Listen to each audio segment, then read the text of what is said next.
morning class. This is your second part of your chapter 6 changes around us. In previous video we had discussed about many things, changes around us, what is change, the way to bring a change, changes caused by mixing or stirring, and changes caused by force and pressure, changes caused by heating. Certain things simply get hot and heating and certain things begin to burn on heating. ये सारी चीज़ें हम लोगों ने पढ़ ली थी. इसके अलावा हम लोगों ने पढ़ा था certain things get hot and also expand on heating, है ना. और हम लोगों ने पढ़ा था can all changes be reversed always. क्या सभी चेंजेस जो होते हैं वो रिवर्स होते हैं? तो ये सारे टॉपिक्स हमने कवर कर लिए थे. आज जो हमारा टॉपिक है वो है हमारा चेंज. हमें बताना है, यहाँ से आज हमारा वीडियो न्यू स्टार्ट हो रहा है. तो देखिए आज हमें क्या पढ़ना है. जो चेंजेस होते हैं वो कौन कौन से रिवर्सिबल है और कौन कौन से इरिवर्सिबल है. ठीक है, कल मैंने आपको बताया था कि रिवर्सिबल क्या होता है. रिवर्सिबल वो प्रोसेस होती है जिनमें चेंज हो और चेंज अगर हटा लिया जाए तो फिर से वो अपनी वापस आ जाएंगे, अपनी स्थिति में वापस आ जाएंगे, अपनी सिचुएशन में. जैसे मैंने किसी इलास्टिक को खींचा, ठीक है, स्ट्रेच किया. तो जब इलास्टिक को हम लोगों ने स्ट्रेच किया तो उसका साइज़ क्या हो गया, बढ़ गया ना. लेकिन जब हम इलास्टिक को फिर से रिलीज़ कर देंगे, छोड़ देंगे, तो उसका साइज़ फिर से अपने ही जैसा हो जाएगा ना, जितना उसका था वही साइज़ हो जाएगा. तो ये क्या हो गया, ये हमारा कैसा चेंज है, रिवर्सिबल चेंज है. मीन्स क्या, जिस तरह से पहले जो अपनी प्रारंभिक स्थिति में आ जाए, मीन्स अपनी पहले वाली कंडीशन में फिर से वापस आ जाए तो उसे हम लोग रिवर्सिबल कहेंगे. और अगर अपनी पहली वाली कंडीशन में ना आए तो उसे हम लोग इरिवर्सिबल चेंज कहेंगे. ओके, चलिए देखते हैं. हम यहाँ पर कुछ एग्जांपल्स दिए हैं रिवर्सिबल और इरिवर्सिबल चेंज के. पहला जो है हमारा लिखा है फोल्डिंग ऑफ फिल्टर पेपर. अगर हम फिल्टर पेपर को फोल्ड करते हैं तो ये कैसा प्रोसेस हमारा, रिवर्सिबल प्रोसेस है. क्यों? क्योंकि जब हम फिल्टर पेपर को फिर से अनफोल्ड करेंगे तो अपनी पहली जैसी कंडीशन में आ जाएगा. Okay. Stretching of rubber band, अभी मैंने इसका एग्जाम्पल आपको दिया था. तो ये भी कैसी प्रोसेस है, रिवर्सिबल प्रोसेस है.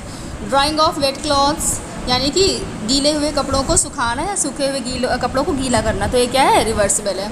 Raw egg to boiled egg, ठीक है, कच्चे एग को पकाना, यानी कि जो कच्चा अंडा होता है अगर उसे हम बॉयल कर दें तो ये कैसा हो जाएगा, ये इरिवर्सिबल प्रोसेस है. क्यों? क्योंकि हम किसी भी तरह से इसे हम लोग वापस नहीं कर सकते. वापस मतलब जब हमारा कच्चा अंडा होता है तो कैसा होता है, लिक्विड स्टेट में होता है. लेकिन जब ये हम लोग इसे बॉयल कर देते हैं तो कैसा हो जाता है, सॉलिड स्टेट में हो जाता है ना. तो सॉलिड स्टेट से लिक्विड स्टेट फिर से हम नहीं ला सकते, ठीक है, एग की कंडीशन में. नेक्स्ट है कर्ड फ्रॉम मिल्क, यानी कि दूध से दही का बनना. अगर एक बार दूध से दही बन गया तो दोबारा दही से हम लोग दूध नहीं बना सकते. तो ये भी हमारा कैसे, इरिवर्सिबल प्रोसेस है. तो यहाँ पर आपके बहुत सारे चेंज दिए हुए हैं और आपको बताना है कि इसमें कौन सा रिवर्सिबल है और कौन सा इरिवर्सिबल. ओके, तो हम लोग कंक्लूजन हमारा क्या निकला है, based on the observations made, it can be concluded that the most common changes can be grouped into reversible और irreversible. तो हमारा कंक्लूजन क्या निकला है, कंक्लूजन ये निकला है कि मोस्ट ऑफ द चेंजेस, यानी बहुत सारे जितने भी चेंजेस हैं सब दो ही कैटेगरी में डिवाइड किए गए हैं, या तो वो रिवर्सिबल होगा या फिर इरिवर्सिबल होगा. Is it? तो अब हम लोगों को ये पता होना चाहिए कि रिवर्सिबल की एक्चुअल डेफिनेशन क्या है और इरिवर्सिबल की एक्चुअल डेफिनेशन क्या है. तो चलिए हम लोग डेफिनेशन पर आते हैं. पहले हम लोग रिवर्सिबल की पढ़ेंगे और फिर इरिवर्सिबल की. देखिए, the change which can be reversed by reversing the condition और removing the cause is called reversible change. Means क्या है, एक ऐसा चेंज जो क्या हो, कंडीशन को हटा लेने पर फिर से वापस हो जाए. ठीक है, इसका एग्जांपल क्या है, जैसे मैंने रबर बैंड को स्ट्रेच किया, ठीक है, तो उस पर क्या किया गया, एक फोर्स अप्लाई किया गया ना. तो इसकी वजह से जो चेंज आया, यानी कि जो रबर बैंड है उसका साइज़ इंक्रीज़ हो गया, है ना. तो अगर हम लोग फोर्स को हटा लेते हैं, यानी हमने फिर से रबर बैंड को छोड़ दिया, तो अपनी वापस पहली वाली कंडीशन में आ गया ना. तो यही बोल रहा है कि अगर हम कोई भी कंडीशन को हटा देते हैं उस पर से तो जो हमारा चेंज कहलाएगा रिवर्सिबल चेंज हो जाएगा. क्यों? क्योंकि जो हमारा मटेरियल है वो फिर से अपनी पुरानी वाली स्टेट में आ जा रहा है. ओके, तो बहुत सारे एग्जाम्पल हैं यहाँ पर किसके, रिवर्सिबल चेंज के. देखिए कौन कौन सा है. नंबर फर्स्ट है हमारा conversion of ice into water by heating on that of water into ice on cooling. Water सबसे अच्छा इसका एग्जांपल है. अगर हम वाटर को ठंडा करते हैं तो आइस बन जाती है, और अगर हम लोग आइस को गर्म करेंगे तो फिर से वाटर में चेंज हो जाएगा, है ना. तो हम वाटर से चले थे, वाटर पर वापस आ गए, यानी कि जो हमारा मटेरियल है या मैटर जो भी है वो क्या है, अपनी पुरानी सिचुएशन में, अपनी पुरानी कंडीशन में आ गया है। Glowing of an electric bulb का जलना, जब हम स्विच को ऑफ कर देंगे तो इलेक्ट्रिक बल्ब बंद हो जाएगा, स्विच को ऑन करेंगे इलेक्ट्रिक बल्ब जल जाएगा। स्ट्रेचिंग ऑफ रबर बैंड और प्लोइंग ऑफ फील्ड भी कैसा प्रोसेस है? रिवर्सिबल प्रोसेस है। इरिवर्सिबल में आइए, the change which can not be reverse even by changing the conditions और by removing the cause is called an irreversible change. इसी का जस्ट अपोजिट इरिवर्सिबल होगा कि एक बार चेंज हो गया, कोई भी फोर्स अप्लाई करने पर या किसी भी तरह से कोई चेंजमेंट हो गया, तो जो हमारा सब्सटेंस है वो फिर से अपनी पुरानी वाली कंडीशन में नहीं आ सकता। ओके, तो ऐसे चेंज को हम लोग क्या बोलेंगे? हम लोग ऐसे चेंज को बोलेंगे इरिवर्सिबल चेंज। मीन्स रिवर्स नहीं हो सकता, बैक नहीं जा सकता ये चेंज। एग्जाम्पल क्या है? बहुत ही सिंपल सा एग्जाम्पल है, burning of paper and would, यानी कागज़ का और लकड़ी का जलना। अगर हम किसी भी पेपर और वुड को बर्न करते हैं तो क्या ऐश में चेंज हो जाता है, यानी राख बन जाता है ना, राख बनेगा या फिर कोल बनेगा, कोयला बनेगा। अब दोनों ही कंडीशन में आप फिर से कोयले को लकड़ी में नहीं बदल सकते या राख को आप पेपर में नहीं बदल सकते। ठीक है, तो ये कैसे प्रोसेस हो गए? हमारे इरिवर्सिबल हो गए। नेक्स्ट है एजिंग ऑफ लिविंग बींग्स की एज मीन्स जितने भी लिविंग बींग्स है, जितनी भी जीवित चीज़ें हैं, उनकी क्या होती है? एज बढ़ती रहती है ना, टाइम बाय टाइम। अब जैसे हम लोग हैं, बचपन होता है हमारा, फिर क्या होता है, फिर हम लोग बड़े होते जाते हैं, तो एज हमारी टाइम बाय टाइम बढ़ती जाएगी। अगर आप चाहें कि हम बड़े से फिर छोटे हो जाए तो ये नहीं हो सकता। तो ये क्या है? हमारी इरिवर्सिबल प्रोसेस है। Okay, changing of milk into curd, ये मैंने अभी बताया था। ग्रोथ ऑफ प्लांट भी हमारा कैसा है? इरिवर्सिबल है। अगर प्लांट एक बार बड़ा हो गया तो फिर से वो छोटा नहीं होगा। रस्टिंग ऑफ आयरन का मतलब है लोहे में जंग लगना। अगर एक बार आपके आयरन में या लोहे में जंग लग गई तो उसको क्या कर सकते हैं? तो जब ये जंग लग जाती है तो लोहा क्या होने लगता है? गलने लगता है ना, गलने लगता है, और उसका जो वेट है वो भी कम हो जाता है, सब चीज़ कम हो जाता है। तो इसे फिर से हम लोग एकदम फ्रेश आयरन में नहीं चेंज कर सकते। Is it? देखिए, ageing is an irreversible change. यहाँ पर आपको एग्जांपल्स दिए हुए हैं, अभी मैंने बताया है आपको, जब एज हमारी बढ़ जाएगी तो उसके बाद हम छोटे नहीं हो सकते।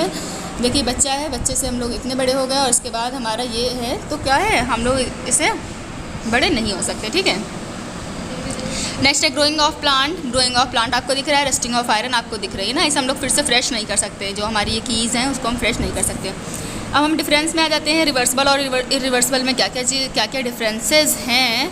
तो देखिए, जो पहला हमारा डिफरेंस है तो क्या है वो? Reversible is a temporary change, है ना। ये कैसा टेम्परेरी है? टेम्परेरी मतलब कुछ समय के लिए है। जब तक हम फोर्स लगाए रहेंगे तब तक चेंजमेंट होगा। जब फोर्स या पुल और पुश हम हटा देंगे तो ये फिर से वापस आ जाएगा। लेकिन जो इरिवर्सिबल है कैसा है? परमानेंट चेंज है ना। अगर हम ऑब्जेक्ट हटा लेते हैं, कॉज हटा लेते हैं, उसके बाद भी चेंज बना रहेगा एज इट इज़। नेक्स्ट है हमारा when conditions are reversed substance object gets back to its original state, है ना। वही मैंने बोला है अभी, जब कंडीशन को हम हटा लेंगे तो जो हमारा ऑब्जेक्ट है वो अपनी ओरिजिनल स्टेट में आ जाएगा। बट इरिवर्सिबल में ऐसा नहीं होता है। कंडीशंस अगर हम हटा लेंगे तब भी हमारा चेंज बना रहेगा। नेक्स्ट हमारा एग्जांपल है stretching of rubber band, melting and freezing में आप कुछ भी ले सकते हैं, वाटर ले सकते हैं या कोई भी मटेरियल ले सकते हैं, सभी में यही होता है। जब मेल्ट होगा तो लिक्विड हो जाएगा और जब क्या होगा? फ्रीज होगा तो सॉलिड हो जाएगा। Dissolution of sugar in water, sugar का डिसोल्यूशन वाटर में, और glowing of an electric bulb, ये सारी चीज़ें हमारी कैसी हैं? ये सारे हमारे चेंज है रिवर्सिबल। इसी का अपोजिट इरिवर्सिबल में burning of coal, conversion of milk into curd and cheese, growth of plants etc। Is it? Next हम लोग आते हैं physical and chemical change. Physical change क्या होते हैं, केमिकल चेंज क्या होते हैं, ये देखिए। पहले हम लोग अपनी जनरल भाषा में समझ लेते हैं कि फ़िज़िकल चेंज क्या होता है। देखिए, फ़िज़िकल का मतलब ये होता है कि बाहर की तरफ से, है ना, और केमिकल का चेंज मतलब केमिकली जब कोई चीज़ हुई हो। पहले फिजिकल समझते हैं। हम लोग कहते हैं हमारा फिजिकल अपीयरेंस अच्छा है या अच्छा नहीं है, या अच्छा होना चाहिए, है ना। हमारा फिजिकल अपीयरेंस अच्छा होना चाहिए, इसका मतलब क्या है? हम बाहर से दिखने में अच्छे होने चाहिए, हम लोग यही तो कहते हैं। तो फिजिकल का मतलब क्या हो गया? जो ऊपरी हो, बाहर से हो। और केमिकल का मतलब जो इंटरनली चेंज कर दे। ठीक है, अब हम लोग बुक से समझते हैं फिजिकल चेंज क्या है। A change in which only the physical properties of a substance get changed and no new substance is formed is called physical change. एक ऐसा चेंज जिसमें क्या हो, जो हमारा मटेरियल है उसकी सिर्फ फिजिकल प्रॉपर्टी चेंज हो, ठीक है, उसकी जो इंटरनल क्वालिटी है वो चेंज ना हो। ठीक, एग्जांपल क्या है? जैसे हम लोग डेली क्या करते हैं? बात करते हैं, और बात करने के बाद अपने यूनिफॉर्म को या ड्रेस को चेंज करते हैं। ठीक है, जो भी आपने कपड़े पहने हैं आप डेली उसे चेंज करते हैं, तो ऐसा तो है नहीं कपड़े चेंज करने से आपके अंदर की जितनी भी क्वालिटी है, आपकी ऑनेस्टी है, जो भी क्वालिटीज़ हैं वो सब बदल गई, ऐसा नहीं है ना। आपने सिर्फ ड्रेस चेंज किया है अपना, यानी आपने फिज़िकल चेंज किया है। ओके, तो इससे जो आपके अंदर की प्रॉपर्टी है वो चेंज नहीं हुई है। तो इसी तरह से हमारे सब्सटेंस के साथ भी होता है। जो सब्सटेंस होते हैं वो सिर्फ अपने क्या रंग रूप परिवर्तित करते हैं, यानी अपने कलर को चेंज करेंगे, साइज़ को चेंज कर देंगे, बट उनके अंदर की जो क्वालिटी है, उनके अंदर की जो प्रॉपर्टी है वो चेंज नहीं होगी। ओके, तो इसके कुछ कैरेक्टर्स से देखिए। तो जो हमारी फिज़िकल चेंज है वो रिवर्सिबल होती है। रिवर्सिबल कैसे? जैसे मैंने वाटर को फ्रीज़ किया, आइस बन गई, ठीक है। आइस को मेल्ट किया, वाटर बन गया, तो रिवर्स हो सकता है ना, ठीक है। Some common changes can be classified और फिजिकल चेंज, जैसे ब्रेकिंग ऑफ वुड स्टिक, जैसे क्या है लकड़ी की स्टिक का टूट जाना, ये हमारा फिजिकल चेंज है। स्ट्रेचिंग आ रबर बैंड, रबर बैंड हमारी कैसे है, रबर बैंड को खींचना, स्ट्रेच करना। Conversion of water into ice, ये सारे बहुत सारे इसके एग्जांपल्स आप देख लीजिएगा। ये सब किसके हैं? फिजिकल चेंज के हैं। यहाँ पर आपको डायग्राम दिया हुआ है फिजिकल चेंज का, breaking pencil, stretching rubber band, melting of ice and sugar solution and a inflated balloon, ये सारे इसके फिजिकल चेंज के एग्जाम्पल है। केमिकल चेंज में हम आते हैं। यहाँ पर मैंने बताया था आपको, जब क्या हो इंटरनल प्रॉपर्टी में चेंजमेंट हो जाए तो उसे हम लोग केमिकल चेंज कहेंगे। ओके, ये प्रोसेस कैसी होती है? इरिवर्सिबल होती है। मींस अगर आपके इंटरनल की चीज़ें अगर एक बार चेंज हो गई तो फिर से हम उसे वापस नहीं कर सकते, है ना। ये कपड़ा नहीं है, क्योंकि हम लोग कपड़ा किसी में आ रहा है, फिजिकल में आ रहा है। हम लोग अपने क्लॉथ चेंज कर रहे हैं, हम कोई सा भी क्लॉथ पहन सकते हैं, आज चेंज कर रहे हैं, कल चेंज कर रहे हैं, रिमूव कर रहे हैं, ठीक है। तो ये हमारा क्या है? फिजिकल चेंज में आ गया। केमिकल में क्या है? जो अंदर की प्रॉपर्टी है वो वापस फिर से नहीं आ सकती, अगर एक बार गई तो। ये है, ये सब्सटेंस के लिए।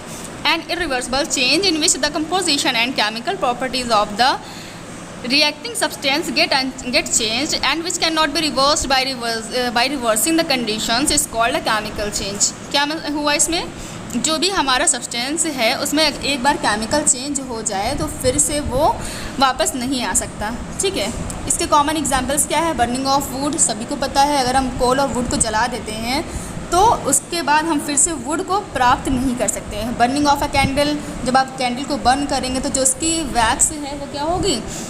मेल्ट होने लगेगी, मेल्ट होती रहेगी, और उसके बाद क्या करेंगे? आप चाहें कि फिर से हमें इससे मिल जाए तो नहीं मिल सकता, क्योंकि वो बर्न हो चुकी है।